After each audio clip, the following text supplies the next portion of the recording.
जाओ लक्ष्मण, राजनीति के महाज्ञाता रावण से महाज्ञान प्राप्त करो।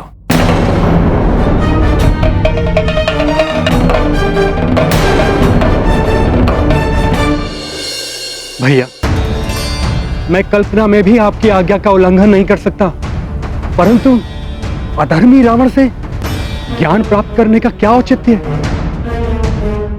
मैं समझ नहीं पा रहा हूं भैया।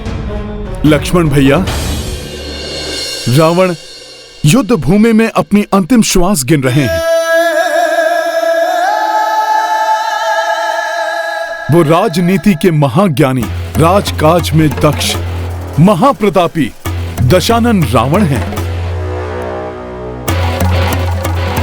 जिन्होंने उद्दंड और उपद्रवी राक्षसों को नियंत्रित कर उन पर एक छत्र शासन स्थापित किया। उन्हें अपने एक संकेत पर अपने प्राण न्यौछावर करने वाले रक्ष वीरों में परिवर्तित किया। परंतु हनुमान, ऐसे ज्ञान का क्या लाभ जो इतने भयंकर अंत से भी रावण की रक्षा न कर सका?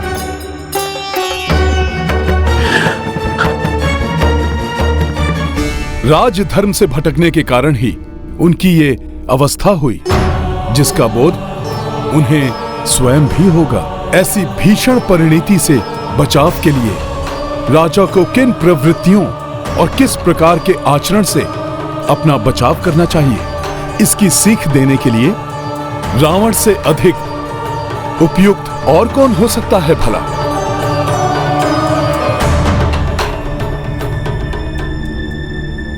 हनुमान का कथन सर्वथा उचित है लक्ष्मण, इसलिए जाओ और निसंकोच महान राजा लंकेश रावण से राजनीति का महाज्ञान प्राप्त करो,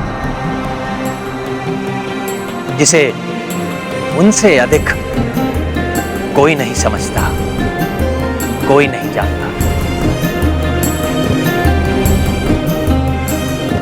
प्रणाम भैया।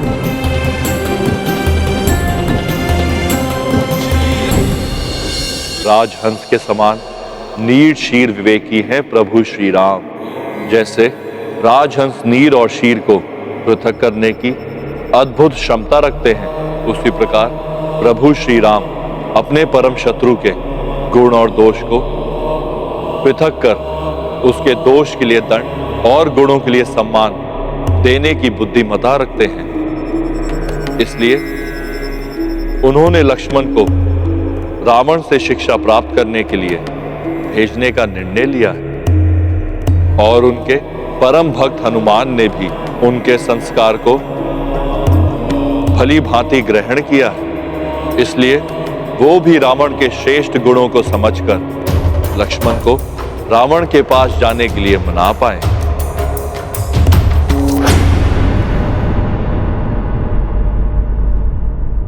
रावण, मुझे भैया ने दशानन, मुझे भैया श्री राम ने आपसे राजधर्म और राजनीति की शिक्षा ग्रहण करने भेजा है। कृपया वो मुझे सिखाने की कृपा करें।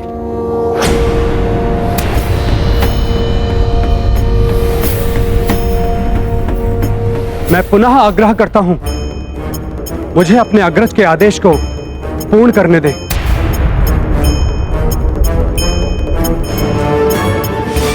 रावण उनका उत्तर नहीं दे रहे हैं। इससे कहीं क्रोध में आकर लक्ष्मण भैया कोई अनिष्ट ना कर दें। मुझे अपने भैया पर पूर्ण विश्वास है। आप महाज्ञानी हैं, यह उनका विश्वास है। मुझे ज्ञान देकर उनके विश्वास को सत्य प्रमाणित कीजिए। यह शिक्षा प्राप्ति की उचित विधि नहीं है। संभव है भैया लक्ष्मण स्वयं समझ जाएं। मरणासन अवस्था में भी इसका अहंकार नहीं छूटा। मैं यहाँ खड़े रहकर इससे वो ज्ञान प्राप्त करने की अपेक्षा कर रहा हूँ जो संभवतः इसे स्वयं ज्ञात नहीं।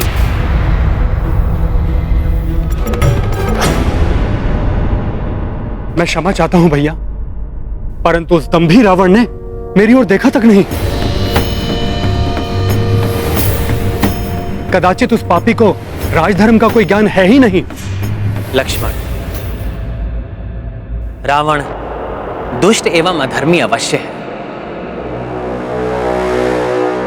परंतु समस्त वेदों का ज्ञाता होने के नाते वो किसी भी सच्चे जिज्ञासु को निराश नहीं होने देंगे, भले ही वो उनका शत्रु भी क्यों ना हो। हनुमान, आपने भी तो देखा था, मेरे वहां खड़े रहने पर भी रावण की कोई भी प्रतिक्रिया नहीं हुई।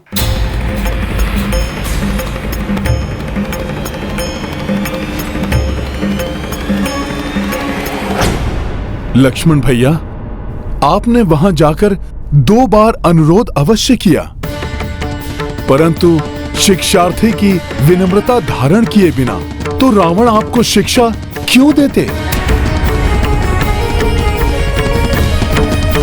लक्ष्मण भैया, जिनसे ज्ञान प्राप्त करना हो उनके शीश की ओर नहीं, अपितु उनके चरणों में जाकर विनय पूर्वक निवेदन करना अनिवार्य होता है।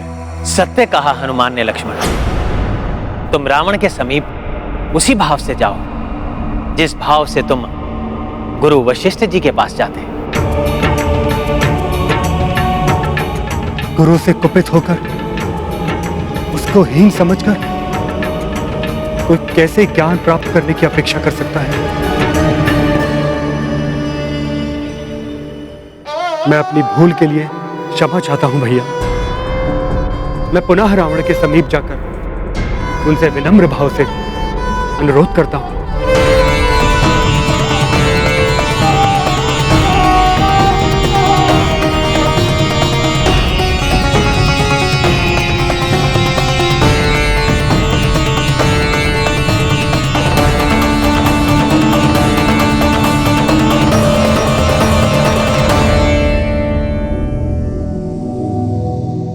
हे महाज्ञानी महापंडित रावण, मैं आपसे सविनय निवेदन करता हूं, मुझे राजधर्म और राजनीति की शिक्षा देने की कृपा करें।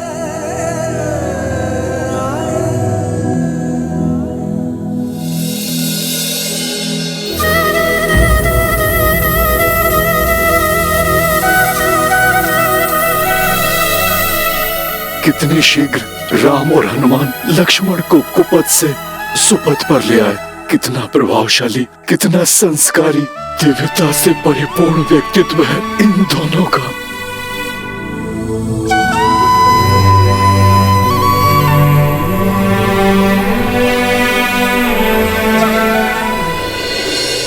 रामचंद्र नारायण रूपी बजरंगी शिव शंभु तरस्वी।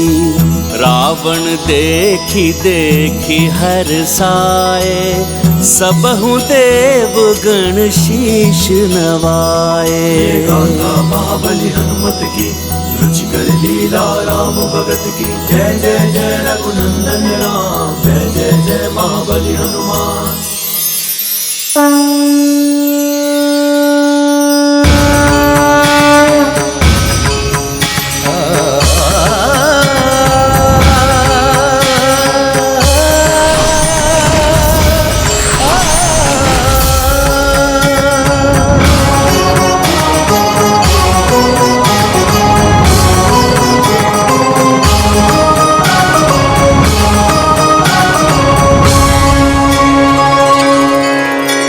हे दशानन, क्या आप मुझे शिष्य रूप में स्वीकार करने की कृपा करेंगे? स्वयं नारायण और महादेव ने आपको मेरे पास भेजा है लक्ष्मण। स्वीकार करने की दृष्टता नहीं कर सकता। भ्राताश्री, मैं आप में इस परिवर्तन की प्रतीक्षा कितने समय से कर रहा था। मेरे पास आने से पूर्व ही प्रथम शिक्षा तो प्रभु श्री राम और हनुमान ने दी है आपको। सर्वप्रथम एक राजा का धर्म विनम्रता है। इस ज्ञान को कभी स्वीकार नहीं कर सका। इसलिए मेरा ये दुर्दांत अंत हो रहा है। ये तो श्री राम की महानता है, जो सर्वज्ञात होते हुए भी उन्होंने आपको मुझसे ज्ञान प्राप्त करने के लिए भेजा।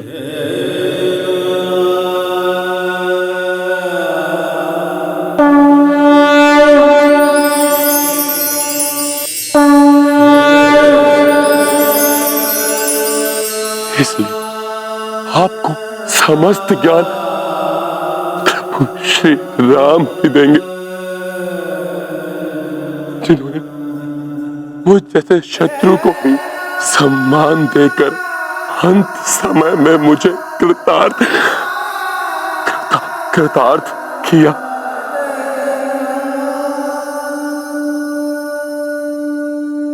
यदि मुझ में शक्ति शेष रहती तो मैं स्वयं उठकर उनके चरण स्पर्श करने जाता, क्षमा याचना करता मैं उनसे, परंतु मेरे पापों ने मुझे इसमें भी असमर्थ कर दिया। इसलिए यदि वो चाहते हैं कि मैं आपको शिक्षा प्रदान करूं, तो मैं ये कार्य सहर्ष करूंगा।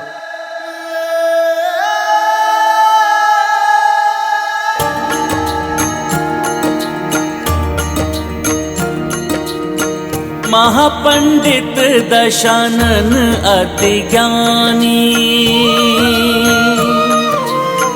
राम सदा से तथ्य ये जानी, रावण लखन को ज्ञान उचारी,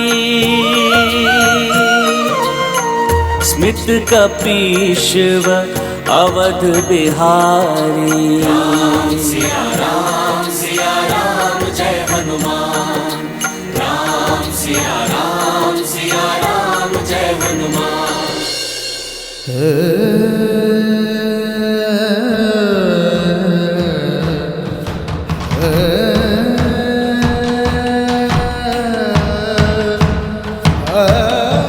मैं आपको इतना ही ज्ञान दे सकता था लक्ष्मण,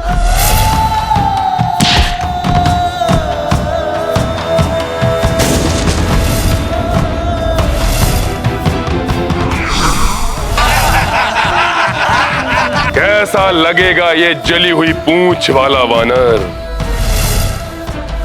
रावण हूं मैं, लंकेश रावण।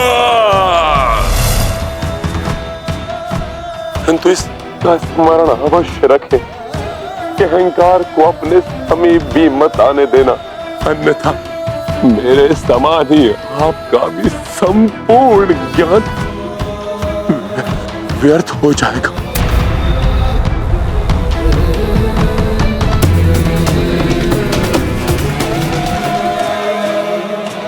महाज्ञानी महापंडित होने के बाद भी मैं ये भेद नहीं जान पाया कि श्री राम ही परम ब्रह्म ईश्वर है। इस जन्म में जिसकी चरण रज के प्राप्त करने के सौभाग्य से भी वंचित हो गया हूं मैं।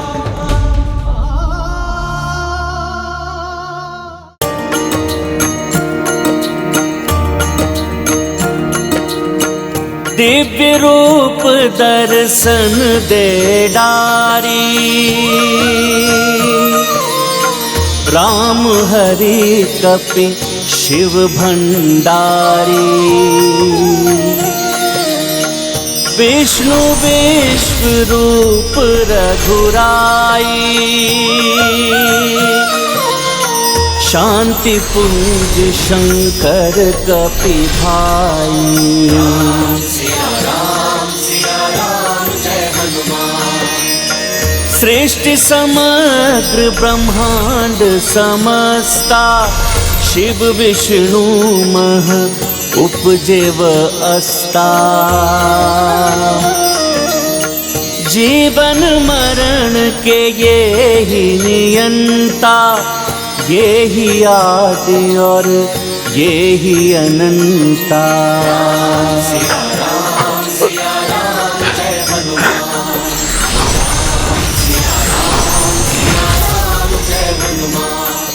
श्री राम।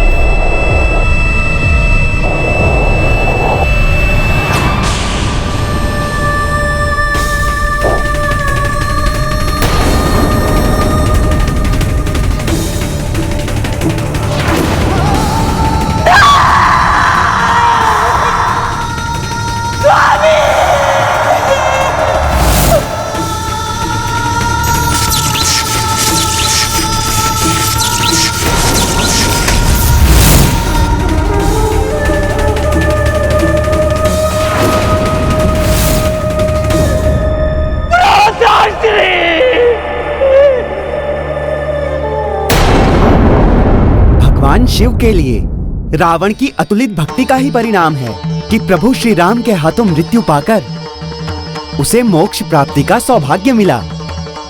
नारायण नारायण। यदि समय रहते रावण प्रभु श्री राम की वास्तविकता समझ जाता तो ये स्थिति उत्पन्न ही नहीं होती। ईश्वर कभी भी किसी के प्राण लेकर प्रसन्न नहीं होते हैं, परंतु पापियों के दुष्कर्म ही उन्हें ऐसा करने पर विवश कर देते हैं। प्रभु श्री राम द्वारा रावण वध की कथा अनंत काल तक इतिहास के पृष्ठों में अंकित रहेगी। ये अविस्मरणीय कथा भावी पीढ़ियों के लिए एक प्रेरणा स्रोत भी बनेगी। आज विजयदशमी का दिवस भविष्य में सभी मनुष्य को अपने भीतर रावण के वध के लिए प्रेरित करेगा। वास्तव में सभी के भीतर इंद्रिय रूपी 10 शीश रूपी रावण होता है।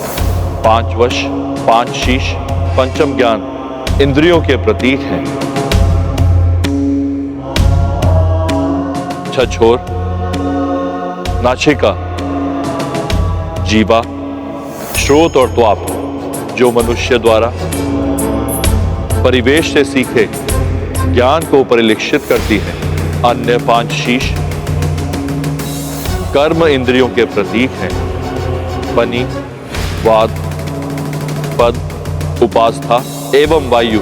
और जब ये 10 इंद्रियां मनुष्य को अपने वश में कर लेती हैं तो 10 शीश वाले रावण बन जाती है, जो मन रूपी सीता का हरण कर उसे अपने वश में कर लेती है। ऐसी अवस्था में इन 10 इंद्रियों के दमन के पश्चात ही मन रूपी सीता का मिलन आत्मा रूपी राम से होता है। अर्थात प्रभु श्री राम की इस लीला में ही सर्व जगत के जीवन का सार छिपा है। परंतु फिर भी अधिकतम मनुष्य इसे समझने में अक्षम रहते हैं।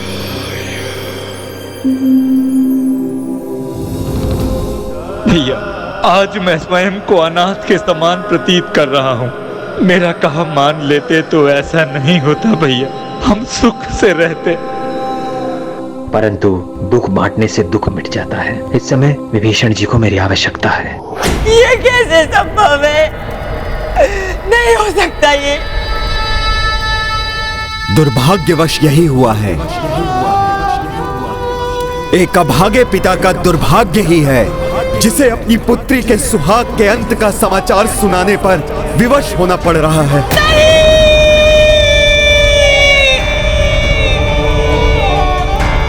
परंतु दशानन के साथ अन्याय हुआ है पुत्री।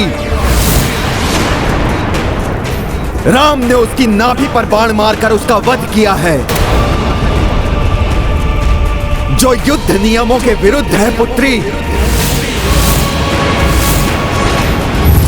उस वनवासी ने प्रत्येक बार कुटिलता का सहारा लिया पुत्री। सर्वप्रथम मेघनाद की तपस्या भंग करने के लिए लक्ष्मण को भेजा। उसके पश्चात लंकेश रावण की महादेव की पूजा साधना में भी उस वानर ने अड़चन डाली ताकि मेघनाद का वध हो सके। मेघनाद वध के पश्चात उस वनवासी ने लंकेश रावण की माता तारा को जागृत करने वाली पूजा भी कुटिलता से भंग कर दी पुत्री। सब कुछ नष्ट भ्रष्ट कर डाला उन्होंने और इसके पश्चात अंततः छल से लंकेश रावण और तुम्हारे सुहाग का अंत कर दिया पुत्री। अंत कर दिया उस दुष्ट वनवासी और उसके भ्राता और उस वानर ने मिलकर।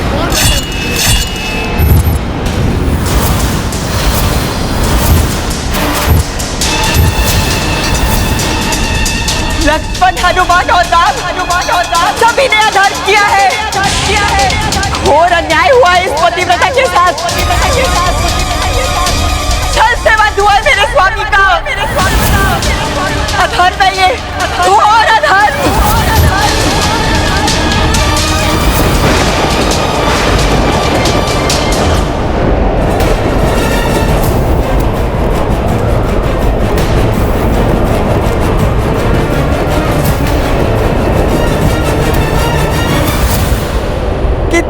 इसका प्रतिशोध लूंगी। मैं अपने पतिव्रत शक्ति के श्राप से राम को उनकी सेना सहित भस्म कर दूंगी।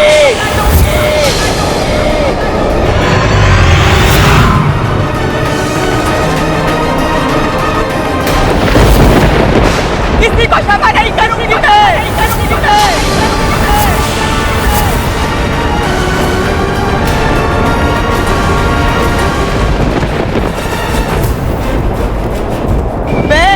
पतिव्रत शक्ति के श्राप से राम को उनकी सेना सहित भस्म कर दूंगी।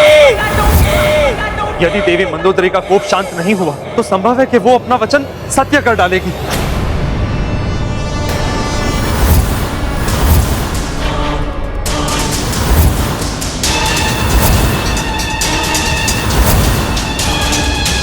उस वनवासी और वानर के विरुद्ध पुत्री मंदोदरी के मन में मैंने जो विष घोला वो युक्ति सफल रही।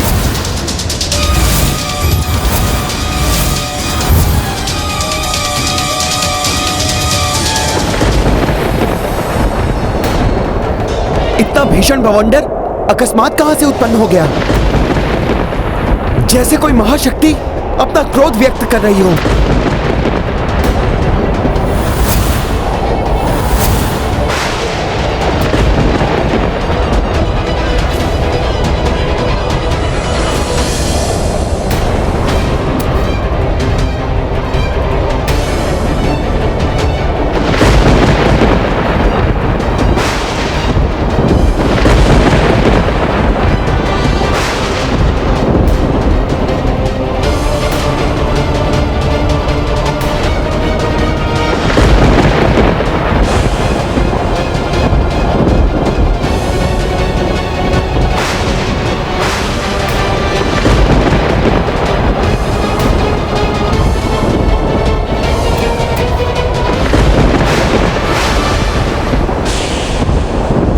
महारानी मंदोदरी यहाँ?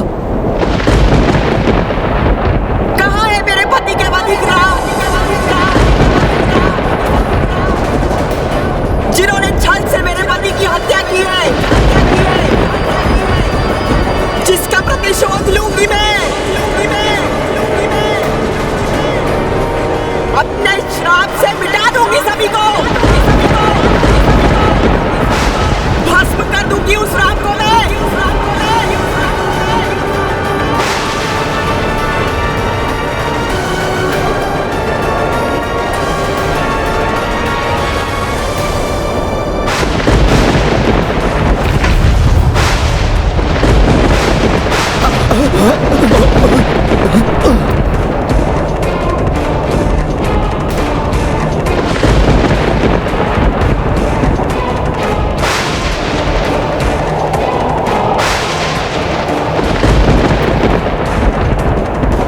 अब मेरी पुत्री रावण के वध का प्रतिशोध अवश्य लेगी।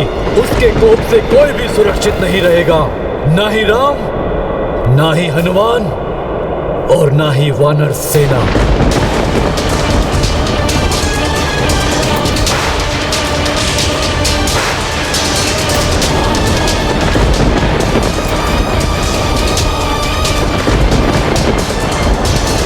हनुमान, महारानी मंदोदरी के कोप को शांत करना अत्यंत आवश्यक है, अन्यथा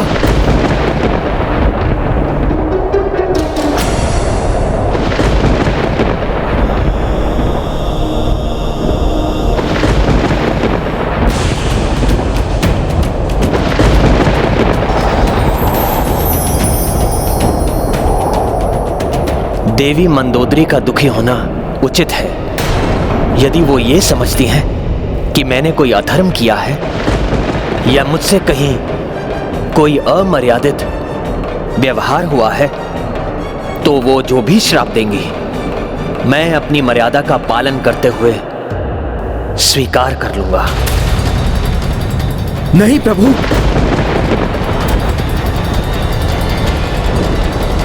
यदि प्रभु ऐसा करेंगे तो नहीं नहीं, ऐसा नहीं होना चाहिए।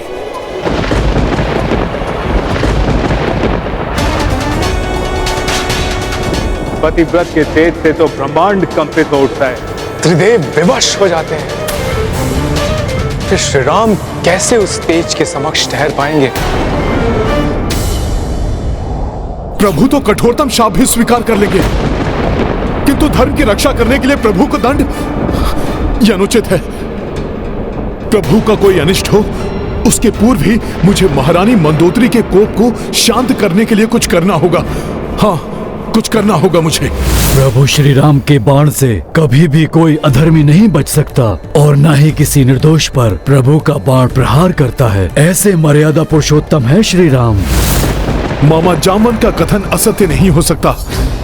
मात्र अधर्मियों का नाश किया है प्रभु के बाणों ने।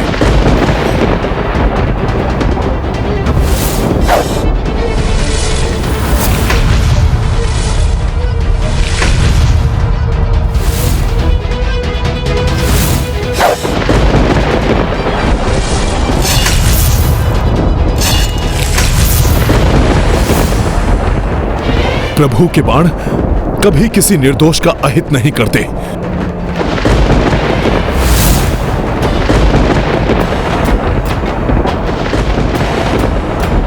प्रभु,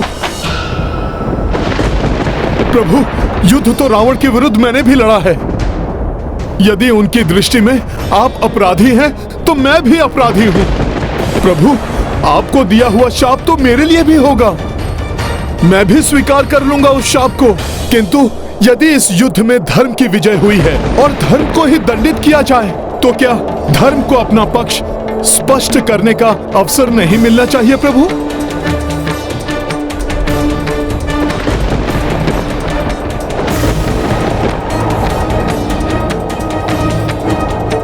कथन तो तुम्हारा उचित है हनुमान। तो मुझे उनके समक्ष अपना पक्ष रखने की अनुमति दीजिए। और यदि फिर भी वो हमारे कृत्य को अधर्म मानती हैं, तो मैं स्वयं उनसे कह दूंगा कि आप अपने शाप से भस्म कर दीजिए हम दोनों को। तुम ऐसा कर सकते हो हनुमान। किंतु प्रभु, इसके लिए मुझे आपके एक बाण की आवश्यकता है।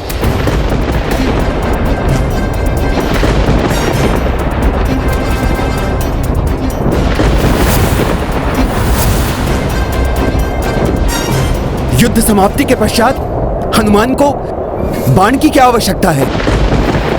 उचित है हनुमान, मैं तुम्हें बाण प्रदान करता हूं।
हनुमान ने ये क्या किया?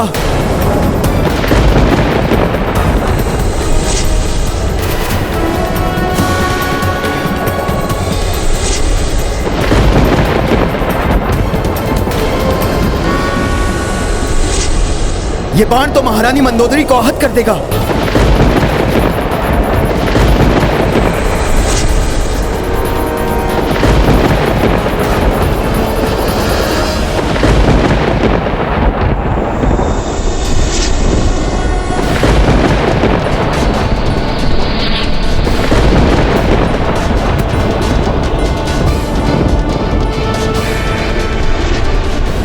हनुमान ने मुझ पर प्रहार किया।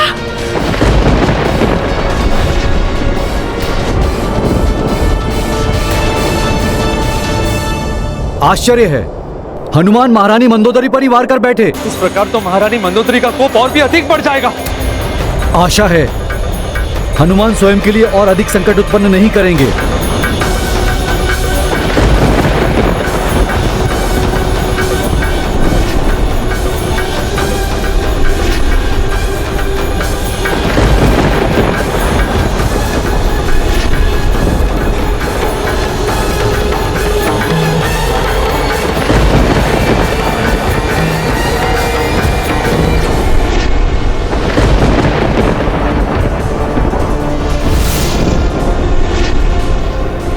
बाण का लक्ष्य तो मैं थी, फिर कैसे ये बाण अकस्मात ही दूसरी ओर मुड़ गया?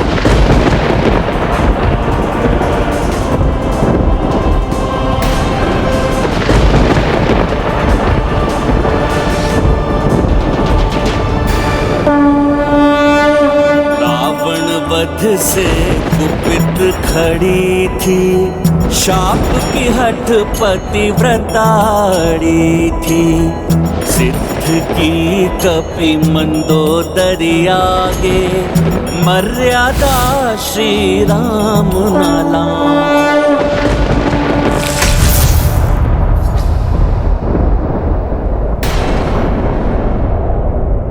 देवी, प्रभु श्री राम के बाण के भांति है प्रभु श्री राम का धर्म पालन। अड़िग है उनकी मर्यादा, और आप उन धर्म पालक मर्यादा पुरुषोत्तम प्रभु श्री राम को शाप देने जा रही थी।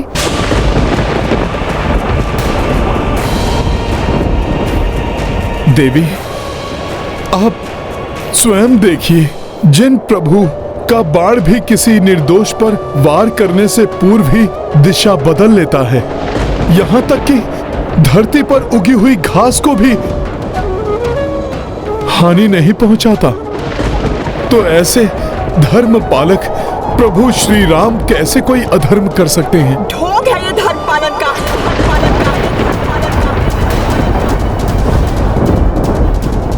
मेघनाथ की पूजा को रोकने के लिए तुम्हें और विभीषण को भेजकर किस धर्म का पालन कर रहे थे तुम्हारे प्रभु?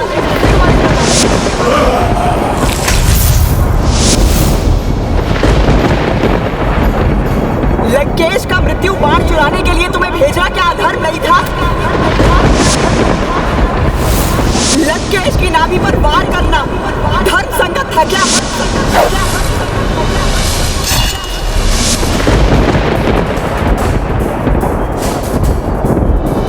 देवी, मेघनाद ने सदैव माया युद्ध करके नियमों को तोड़ा है। पूजा के द्वारा वो और मायावी शक्तियां अर्जित करना चाहता था, इसीलिए उसे रोकना आवश्यक था देवी। और मृत्यु बाण को तो लंकेश ने अधर्म पूर्वक यमराज से छीना था, उसे नियत स्थान से विस्थापित करके सृष्टि का नियम भंग किया था। अतः उस बाण को उसके उचित स्थान पर पहुंचाना आवश्यक था।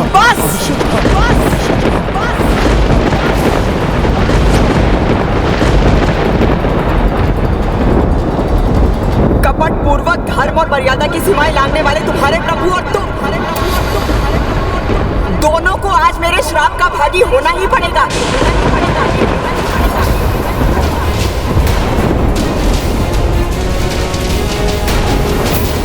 देवी, आपने सत्य कहा, कदाचित प्रभु ही अधर्मी है, अमर्यादित हैं।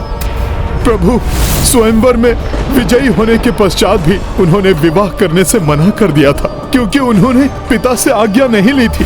पिता के दिए वचन को पूर्ण करने के लिए राजपाट का त्याग, ये अधर्म था देवी।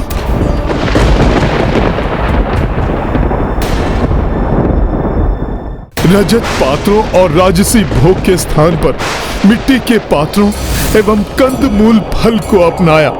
माता के कहने पर सुख वैभव को छोड़कर वनवास स्वीकार करने वाला अधार्मिक ही होगा। अनुज भरत को अपनी पादुकाएं सौंपकर वर्षों वन के कंटकों पर नंगे पांव चले। चाहते तो लंकेश को परास्त करने वाले दानवी वृत्ति के बाली से सहायता प्राप्त कर सकते थे, किंतु उन्होंने महाराज सुग्रीव से सहायता ली। मित्र धर्म निभाते हुए उनकी पत्नी एवं राजपाट उन्हें वापस दिलवाया। देवी, मेरे प्रभु है ना अधर्मी? अपने शत्रु के भ्राता विभीषण पर बिना कोई संदेह किए उन्हें शरण प्रदान की। यही नहीं, लंका पर चढ़ाई करने से पूर्व भी उन्होंने विभीषण जी का राज्य अभिषेक करके उन्हें लंका सौंपने का वचन दे दिया।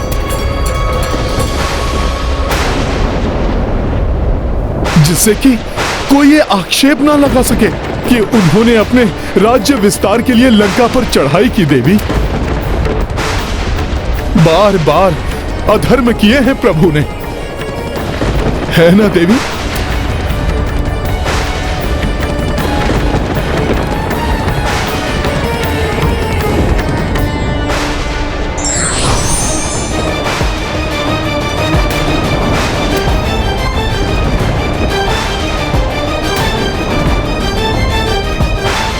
जिनकी पत्नी हरण करके लंका में लाई गई। लंकेश के आदेश पर 11 माह तक उन्हें भूखा प्यासा रखा गया, राक्षसियों द्वारा प्रताड़ित किया गया। देवी,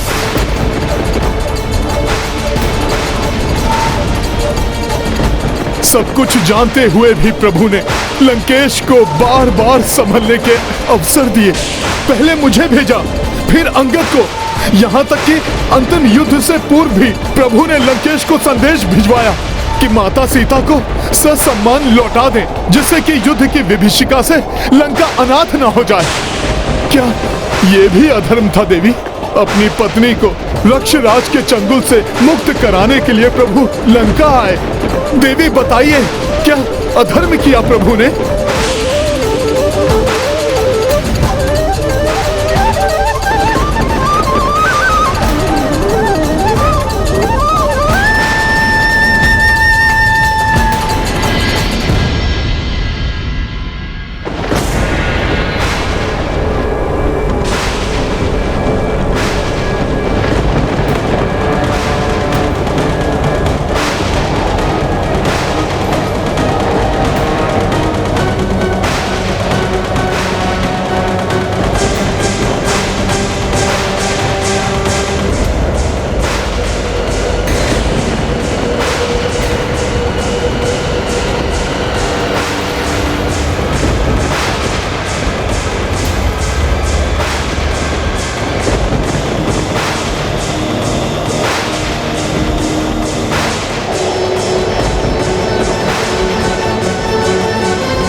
देवी, यदि प्रभु शापित हुए तो हम सब भी शापित होंगे।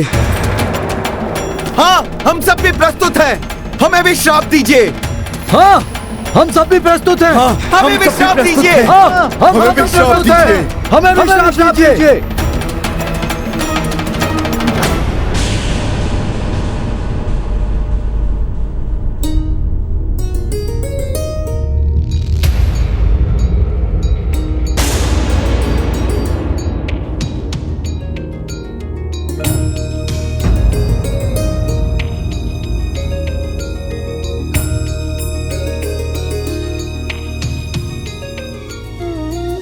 एक पर स्त्री की परछाई के भी स्पर्श से दूर हट जाने वाले, कभी किसी पराई स्त्री की ओर दृष्टि तक ना उठाने वाले, बताइए देवी, प्रभु श्री राम अधर्मी हैं, अमर्यादित हैं, है ना देवी?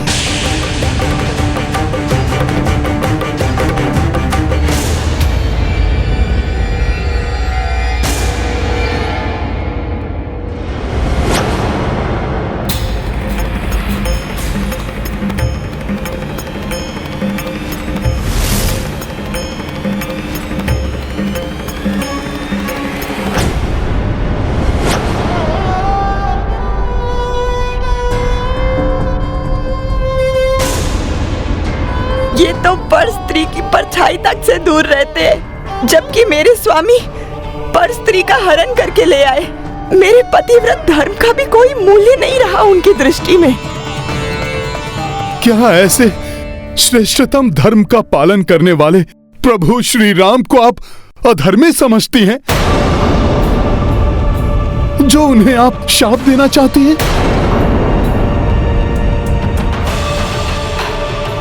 देवी, क्रोध वो घना अंधकार है जो नेत्रों के समक्ष सूर्य की भांति चमकते हुए सत्य को भी छिपा देता है। देवी, यदि आपको शाप देना है तो दोषी को शाप दीजिए।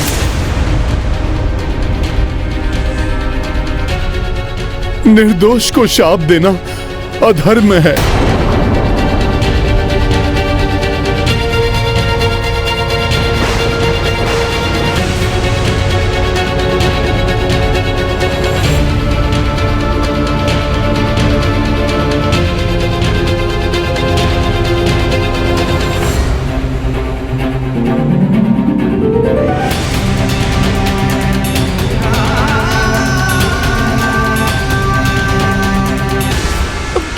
चाहते हो हनुमान? देवी, प्रभु श्री राम को तो कुछ ज्ञात ही नहीं था। मैं स्वयं गया था मृत्यु बाण लेने।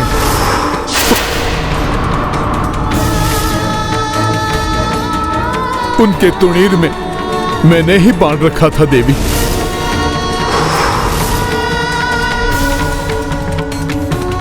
उन्होंने उस बाण को लंकेश के बक्ष पर चलाया था, किंतु उस बाण की दिशा परिवर्तित हुई मेरे वेग से।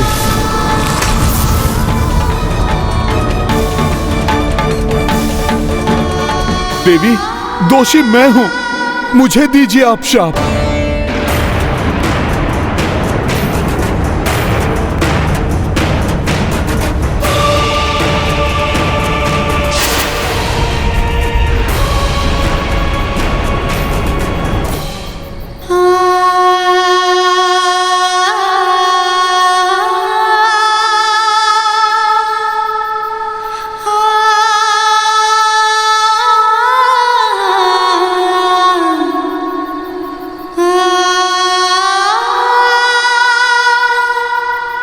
हनुमान ने सत्य ही कहा था। क्रोध के अंधकार में डूबे मेरे नेत्र सत्य के सूर्य को देख नहीं पा रहे थे। पति विछोह से क्षुब्ध मेरा विवेक धर्म और अधर्म का भेद ही भुला बैठा था। इसीलिए शाप देने चली आई। मुझे क्षमा कर दे मर्यादा पुरुषोत्तम श्री राम।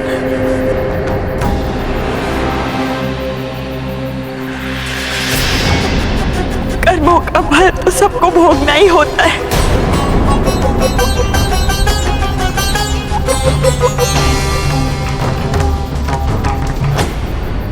धन्यवाद हनुमान, तुमने समय रहते मुझे अधर्म करने से बचा लिया।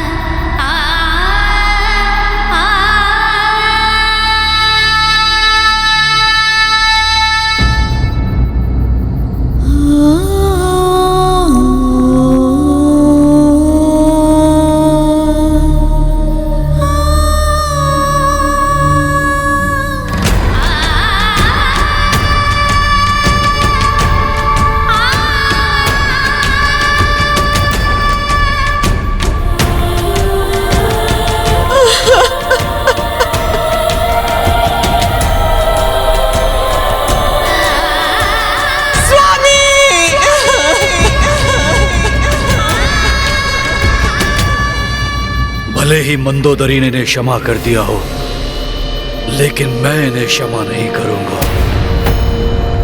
रावण के वध का दंड इन्हें भोगना ही होगा, अवश्य भोगना होगा। ये क्या से क्या हो गया स्वामी? कभी इंद्रदेव जिनसे भयभीत रहते थे, जिन्होंने यमराज को विवश कर दिया, कैलाश को उठा लिया, जिनके नाम मात्र से बड़े बड़े योद्धा प्राणहीन हो जाते थे, आज वो ब्रह्मदेव के वंशज प्राणहीन है। कैसी भाग्य की क्रीड़ा है ये। सदैव स्वर्ण शैया पर शयन करने वाले, रत्न जड़ित आभूषणों से सुशोभित होने वाले लंकेश आज धरा पर धूल दूसरे पड़े हुए हैं। मैं अभागा अपने भ्राता को क्यों नहीं समझा पाया, क्यों उन्हें अधर्म के पथ से नहीं हटा पाया। महाबली, महातपस्वी, महाज्ञानी भ्राता को क्यों नहीं बचा पाया मैं। धिक्कार है मुझ पर भ्राता, मुझे क्षमा कर दी।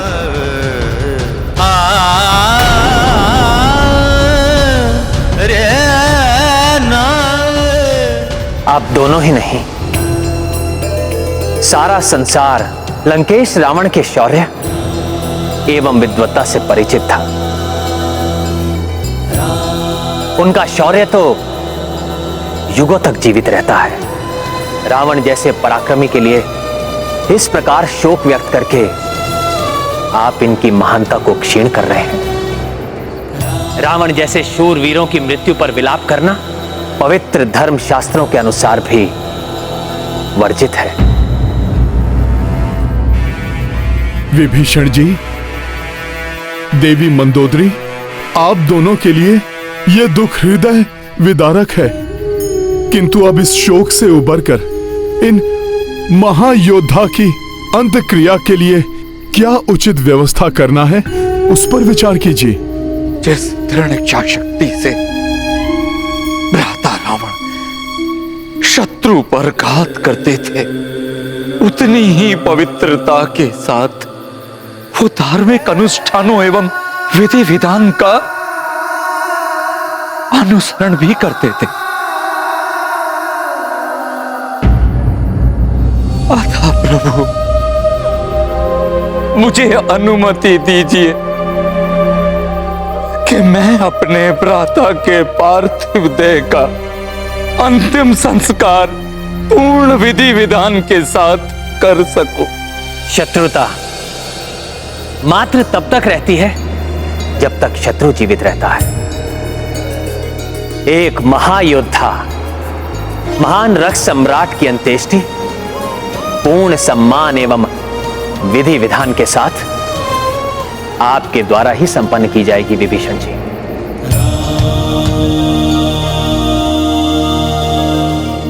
कल जो भी प्रथम मुहूर्त हो, उसमें इनकी अंत्येष्टि की व्यवस्था करें।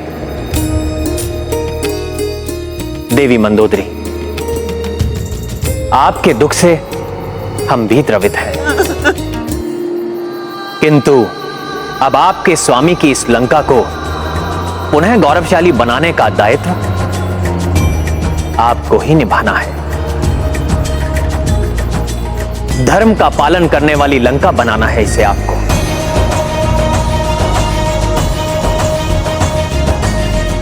मैंने विभीषण जी को राजा बनाने का वचन दिया है। इस युद्ध से पूर्व ही मैं आपका राज्य अभिषेक कर आपको लंका का राजा घोषित करूंगा, परंतु आपका पद एवं वर्चस्व पूर्व के समान ही होगा। आप राज कार्य में पूर्ण स्वतंत्रता के साथ हस्तक्षेप कर सकती हैं। ये राज्य मुझसे प्रथम महारानी मंदोदरी का ही रहेगा। राजकाज पर इनका पूर्ण नियंत्रण बना रहेगा। किंतु अभी सर्वप्रथम भ्राता रावण की अंत्येष्टि की व्यवस्था करनी है।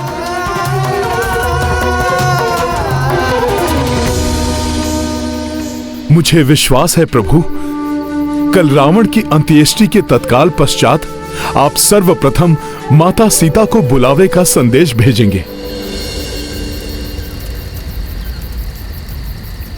माता त्रिजटा, लंका एवं देवी मंदोदरी के लिए जितनी कठिन आज की ये रात्रि है, उतनी ही कठिन मेरे लिए भी है। कदाचित वनवास के 14 वर्षों में सबसे अधिक कठिन रात्रि, एक ऐसी निशा जिसका एक एक पल प्रातः काल की प्रतीक्षा में एक एक वर्ष के समान लंबा हो गया है। प्रतीक्षा की अंतिम घड़ियां ऐसी ही लंबी होती हैं देवी सीता। ऐसे में धैर्य भी साथ छोड़ने लगता है, और आप ही नहीं, प्रभु श्री राम की भी यही दशा हो रही होगी।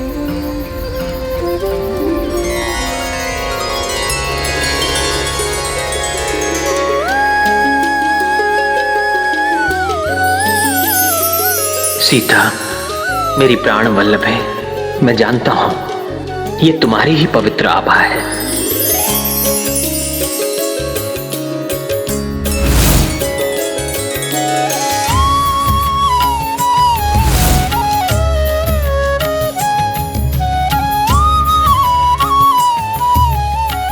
प्रभु,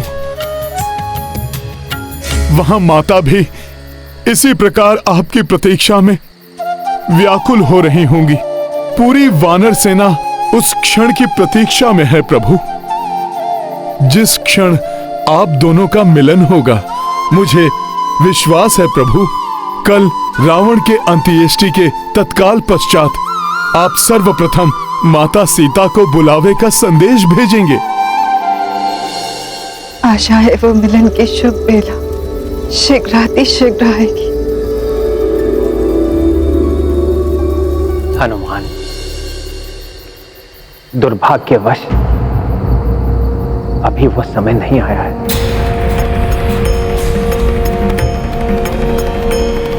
अपने जमाता के वध का प्रतिशोध लिए बिना शांत नहीं होगा ये दानव शिल्पी मैं। जागृत करूंगा मैं मेरे जमाता रावण के भ्राता शतानन को। महाशक्तिशाली 100 शीशधारी रावण को। राम और हनुमान सहित पूरी वानर सेना को समाप्त करने का जो कार्य इंद्रजीत मेघनाथ नहीं कर पाया, महाशक्तिशाली रावण नहीं कर पाया, मंदोदरी नहीं कर पाई, वो कार्य करेगा रावण से भी महान योद्धा, अजय, महाशक्तिशाली शतानन रावण।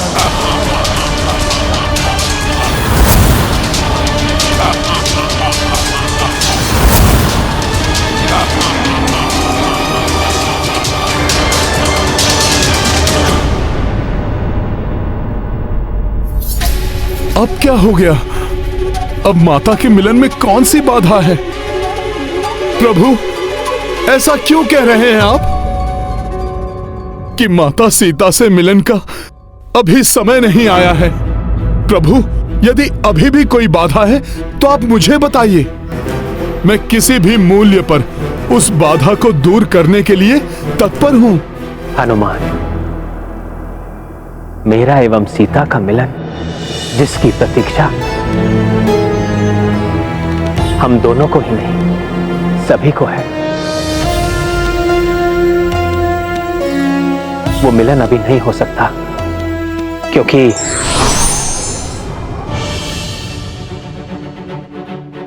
ये सत्य है कि सीता के राम अपनी प्राण वल्लभा से मिलने को आतुर है। किंतु ये भी स्मरण रखो कि तुम भावी अयोध्या नरेश राजा बनोगे तुम, और एक राजा को अपनी निजी भावनाओं को नहीं, अपनी मर्यादाओं को प्राथमिकता देनी चाहिए। ऐसी कोई चिंता की बात नहीं है हनुमान। पहले मुझे कुछ कर्तव्य पूर्ण करने हैं, जैसे वो वचन जो मैंने विभीषण जी को दिया था, उसे निभाना है। कहीं प्रभु किसी दुविधा में तो नहीं है? प्रभु, यदि ऐसा है तो मैं स्वयं जाकर विभीषण जी के राज्य अभिषेक की व्यवस्था आरंभ कर देता हूँ, जिससे कि कल रावण का दाह संस्कार होते ही अविलंब पूर्ण विधि विधान से विभीषण जी का राज्य अभिषेक संपन्न हो सके और हम माता सीता का स्वागत कर सकें। प्रणाम प्रभु।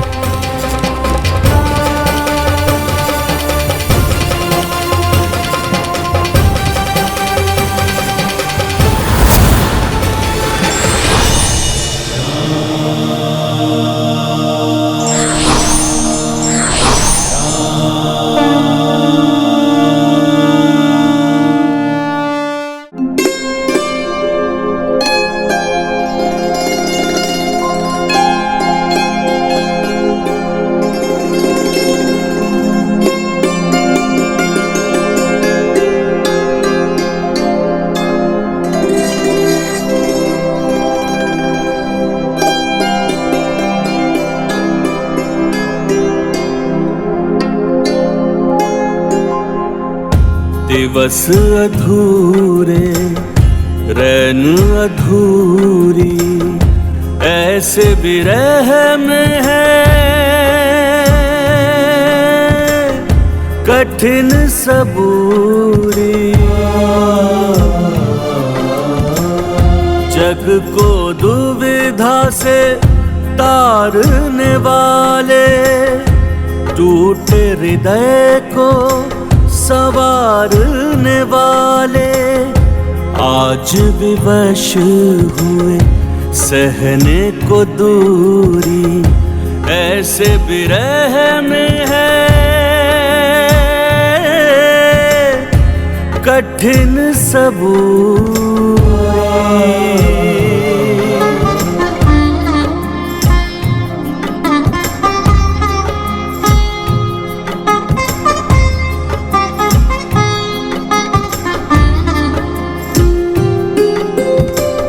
असमंजस में उधर रघुराई, बाध्य इधर देखो जानकी माई। नैना जो बरसे तो तरस को तरसे, दरस को तरसे जो नैना वो बरसे। तड़पत देखो मयूर मयूरी, ऐसे विरह में है कठिन सबूरी।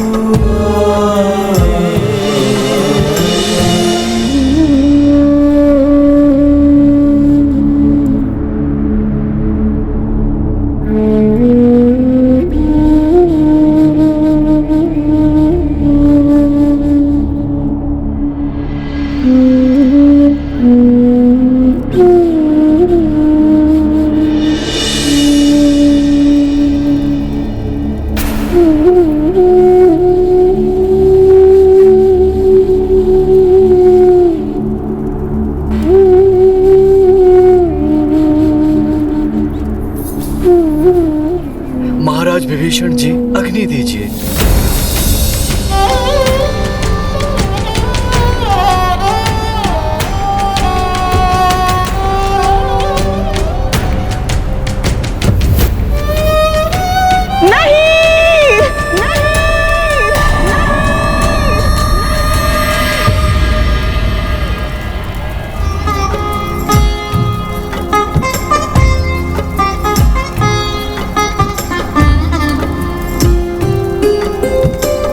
जग के स्वामी स्वामिन दोनों, विवश है एक दूजे बिन देखो।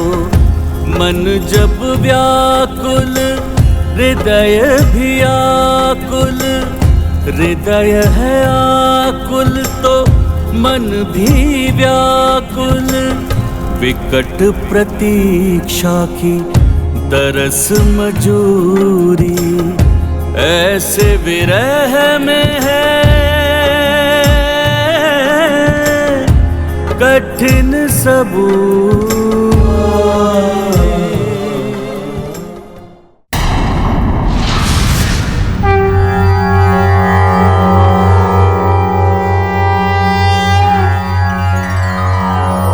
चंदनस्य महत्पुण्यं पवित्रं पापनाशनम्, आपदां हरते नित्यं लक्ष्मीस्तिष्ठति सर्वदा।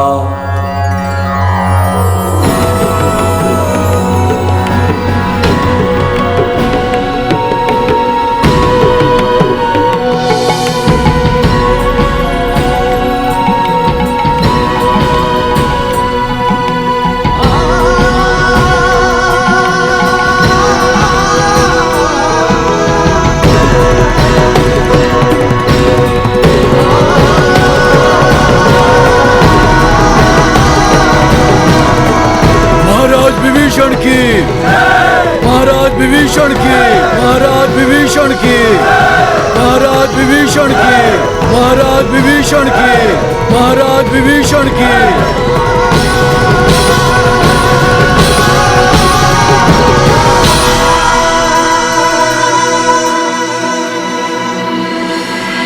जानि राम सिया मनो अवस्था, शीघ्र कपि की व्यवस्था। विभीषण राजाभिषेक कराई, लंका के सिंहासन पे बिठाई। ये गाथा महाबली हनुमत की, रुचिकर लीला राम भगत की। जय जय जय रघुनंदन राम, जय जय जय महाबली हनुमान। महाराज विभीषण की, महाराज विभीषण की, महाराज विभीषण की। ये घड़ियां अब इतनी लंबी क्यों होती जा रही है और कितनी प्रतीक्षा कराएंगे मेरे स्वामी।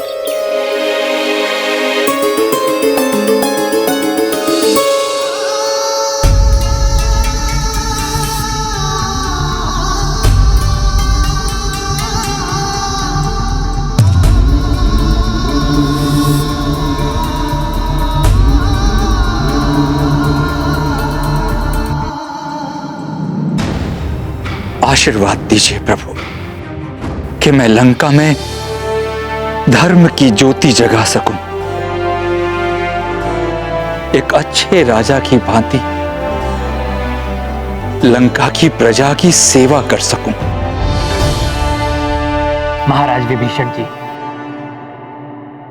आप भी स्वयं धर्म का पालन करने वाले राजा हैं, इसलिए मुझे विश्वास है आपके सुशासन में लंका की प्रजा अवश्य ही धर्म के पथ की ओर अग्रसर होगी। आपकी हितकारी नीतियों के बल पर लंका पुनः सुख एवं समृद्धि को प्राप्त होगी। मेरा आशीष सदैव आपके साथ है।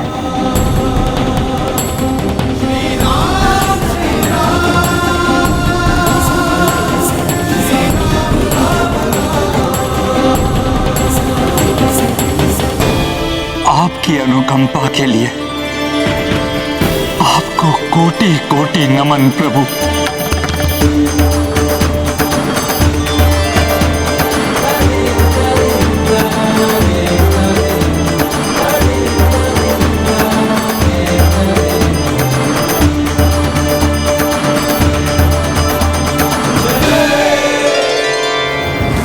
अब तो समस्त कार्य संपन्न हो गए, अब विलंब क्यों कर रहे हैं प्रभु माता सीता को बुलाने में।